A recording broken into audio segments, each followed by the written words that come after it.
Quentin Tarantino didn't exactly create the Pai Mei character from Kill Bill Part 2. Like so many elements of his work, Pai Mei is just another borrowed trope in a way in his patchwork of homage.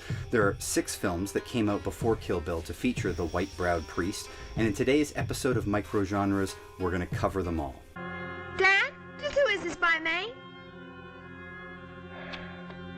My ding. Now listen. Explaining Pai Mei is a little complicated, so bear with me for a moment. Pai Mei, or Pak Mei, or Bak Mei, or the White-Browed Hermit, or Priest Whitebrows, is a fictional character set to the backdrop of a somewhat historical context. So here's what we know. The Ming Dynasty ended, and the Qing Dynasty started, and the Qing perceived the Shaolin monks' kung fu to be a threat to them and outlawed them teaching martial arts. We know that the Shaolin Temple was destroyed, but that's about it. This is all hundreds of years ago, and records are spotty. So let's now move from the provable fact of history into fiction and folklore. The narrative account of the last 5 Shaolin masters being the only ones who could escape the destruction of the temple and yet remained, one of which may have been the traitor Pai Mei, who sold them out to the Qing. That old chestnut? That first appears in wuxia fiction. Wuxia is a genre of period piece swordplay novels, maybe akin to the stories of King Arthur in the West. And even then, some accounts claim that Pai Mei was merely the nickname of another monk. It's kind of hit or miss here. The lifetimes of characters in these films spent focused on vengeance permeates all of these movies pretty consistently. Because Pai Mei's a villain, many of these stories are actually focused on heroes like Hong Xiquan, who we see training and planning to bring down the white-browed priest, and most of their stories are fairly similar. In Kill Bill, Pai Mei is a mean old son of a bitch, an unbelievable misogynist, and filled with incredible powers or techniques. We get to see some of those techniques through the fights that the bride engages in. Specifically, we see the eye-plucking scene and the 5-point finger exploding heart technique. I've often wondered if Tarantino originally was thinking of Jimmy Wang Yu playing the priest, because the blatant misogyny seems to be pretty unique to this film. Meanwhile, Tarantino has been a fan of Wang Yu, and he was still alive back when making Kill Bill. Wang Yu also had a bit of a reputation for being an asshat already, and treating people pretty poorly. Jimmy was just horrible. Nasty piece of work. One of the 2 worst people I've ever worked with in my life. Hey, don't give me any shit. White women were scum, and white actresses were worse than scum. Hates Caucasians, despises Americans, and has nothing but contempt for women. But the physical techniques and abilities are half the fun of Pai Mei movies. I already mentioned a few that Tarantino included, but wisely chose to leave out the kung fu crotch.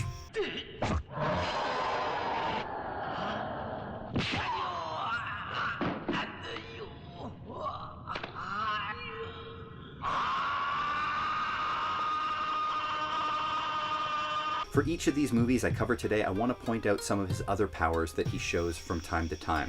So let's get to it. Executioners of Shaolin in 1977, aka Executioners of Death. This is considered one of the all-time great kung fu movies. This follows the pattern of a number of the following movies as well. After the destruction of the Shaolin Temple at the hands of Pai Mei, Hong Xiquan is left to spend the rest of his life building his skills until he thinks he can take down old white feather dusters. The movie really chronicles decades of his training as his son grows up with him. In the end, his son, dressed in Chun-Li style hair buns, uses his mother's crane style in combination with his father's tiger style to defeat old white brows. It's kinda like a trans kung fu style incorporating both the feminine and masculine styles. This is also the movie that RZA sampled for Wu-Tang Clan's Ain't Nothing to Cluck With when you hear Tiger Style. Lo Lei, the king boxer himself from 5 Fingers of Death, plays Pai Mei here, and in our next pick, which he also directs. Fist of the White Lotus from 1980, aka Clan of the White Lotus. This is where we really see the Tarantino flavor of Pai Mei. This is where he really does the smack talk. A bunch of amateurs and useless. The laugh. The chin beard stroking. Come here. Search everywhere. Right, sir. Come on. He even does the 5-point exploding heart technique about 15 minutes in.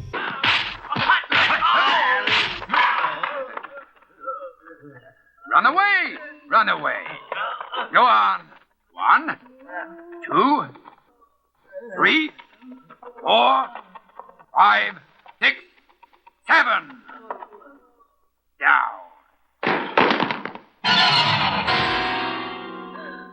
And he's fighting Gordon Liu, who's our hero. That's another reason why Liu playing Pai Mei in Kill Bill was so delicious. Gordon Liu and Lo Lei also shared the screen in the classic 36 Chambers of Shaolin.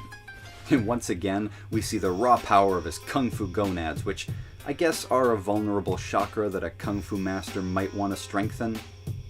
I guess.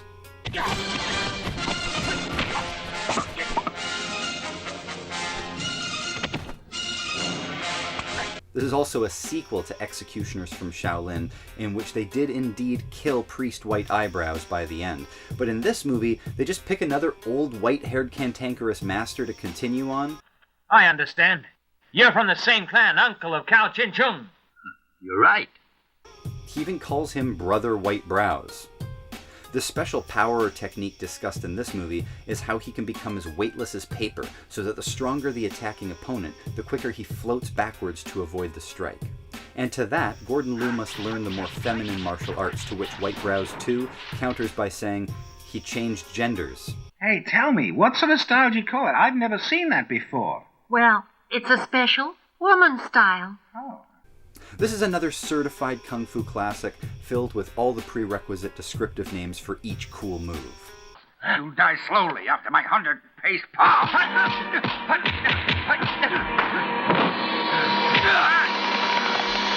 While most of these Pai Mei stories deal with the aftermath of the betrayal of Bak Mei after the destruction of the Shaolin Temple, Shaolin Abbot, aka Slice of Death in 1979, does a good job of showing the destruction in a lengthy sequence in the first half hour. We even see Pai Mei making the decision to betray Shaolin.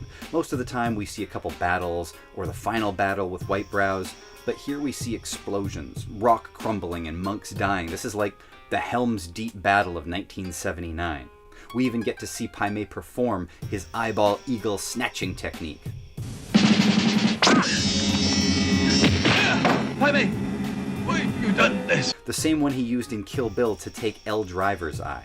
What did you say to Pai Mei to make him snatch out your eye?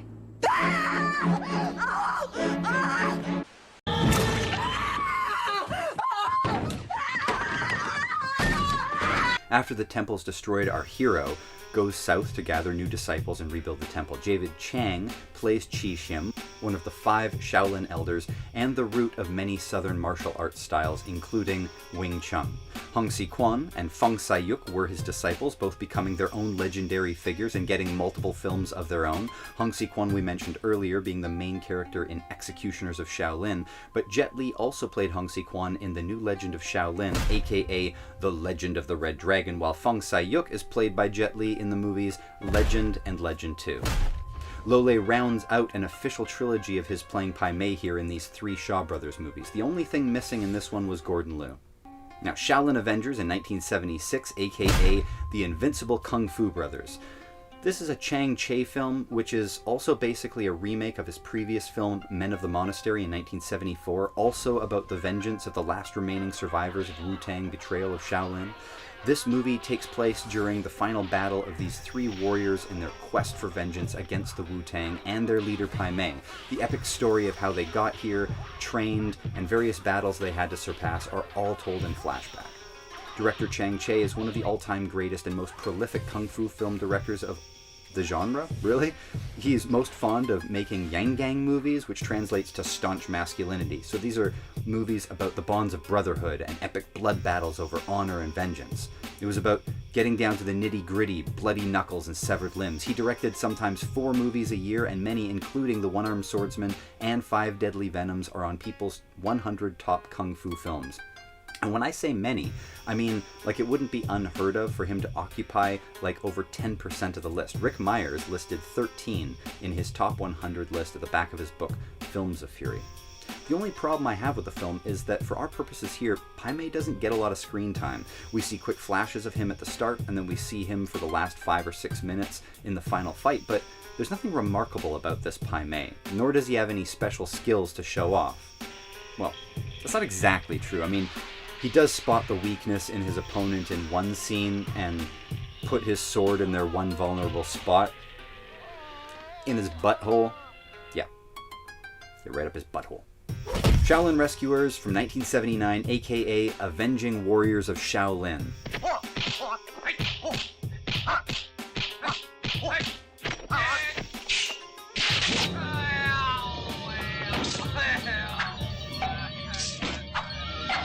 Again, the sword up the pooper? That Pai Mei's a real bastard. As a kung fu movie, this kicks ass. It's funny, it's got great fight choreography that involves objects in the environment like Yun Wo Ping or Jackie Chan choreography, and the main characters go on epic journeys to become warriors, amazing training sequences and all, but this pales as a Pai Mei movie. This operates as a sequel to the main Shaolin Temple's destruction, so it opens with Pai Mei in that final fight, and then our characters want to get their revenge for Shaolin on Pai Mei. But Pai Mei isn't in the film other than the opening credits until 25 minutes in, and then he doesn't really come back. So for a Pai Mei movie that requires more than just putting swords into buttholes, it's gonna disappoint a bit. But the rest of the movie is all good fun. It features the Venom Mob, which is a slang term for the films that feature most of, if not all, of the 5 leads of the 5 Deadly Venoms film, and together have worked on almost 20 films, including this one. More if you include the movies where not all 5 appear.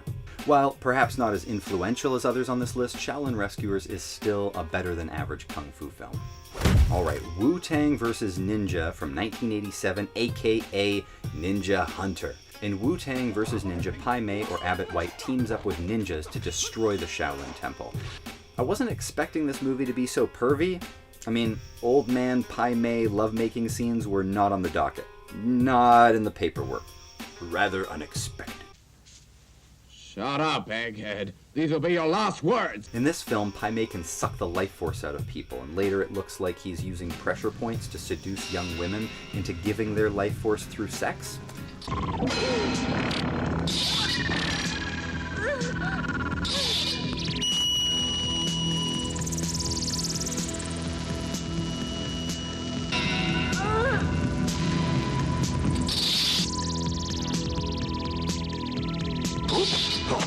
There obviously isn't an explicit explanation for what exactly he's doing. He also shows himself to be impervious to spears and other bladed weapons in this film. For such a late entry, this movie's pretty great. It reminds me a bit of 5 Element Ninjas, which is another late-era kung fu film that still really shines. Aside from Kill Bill 2, of course, this is the only movie on this list that isn't a Shaw Brothers film. You know, given that Kill Bill takes place in contemporary times, and the original Pai Mei stories all take place over 300 years ago, it's unlikely that this is the same Pai Mei. I mean, I guess he could have unnatural long life as part of his supernatural abilities, but it's more likely to just be another Pai Mei, like how in Fist of the White Lotus, when you kill one Pai Mei, another sprouts up in his absence. So that's the list. Please hit the like button before you leave. It makes all the time editing and writing and researching and filming and posting all worth it. And I'm asking you nicely. I don't want to have to snatch your eyeball out or stick my sword up your